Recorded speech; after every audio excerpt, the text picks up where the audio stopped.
नमस्कार। आज बात करेंगे रानी रुद्रम्मा की। आंध्र का काकतीय क्षेत्र जड़ जवाहरों के लिए प्रसिद्ध है। उसी रत्न खनि में रुद्रम्मा ने जन्म लिया। राजा गणपति देव की ज्येष्ठ कन्या रुद्रम्मा तथा कनिष्ठ कन्या गणपम्मा। रुद्रम्मा का विवाह पूर्व चाणक्य वंश के वीरभद्र के साथ हुआ, परंतु दुर्भाग्य से अल्पकाल में ही उसकी मृत्यु हुई।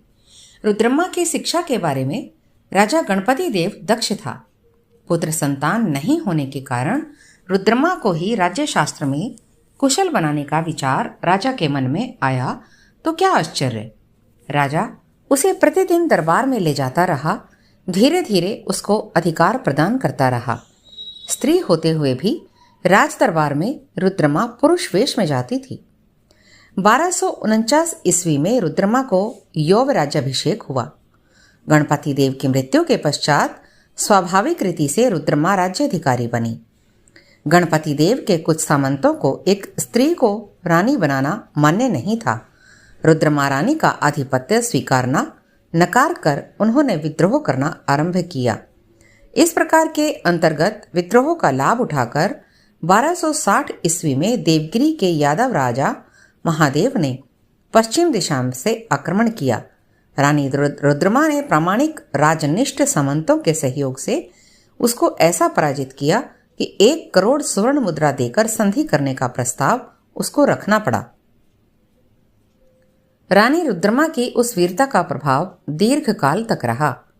1261 ईस्वी में रुद्रम्मा महारानी पद धारण करके रुद्रदेवी नाम धारण किया।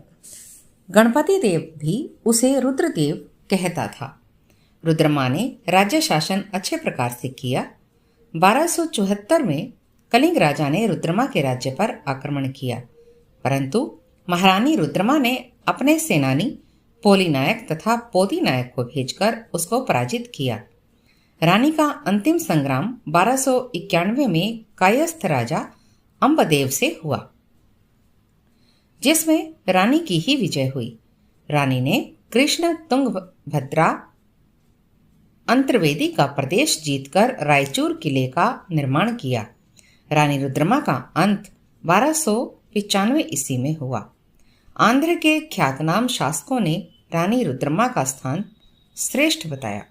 अतीव कठिन परिस्थिति में कुशलता से राज्यभर संभालने वाली धीमती रानी रुद्रम्मा का चरित्र स्फूर्तिदायी है।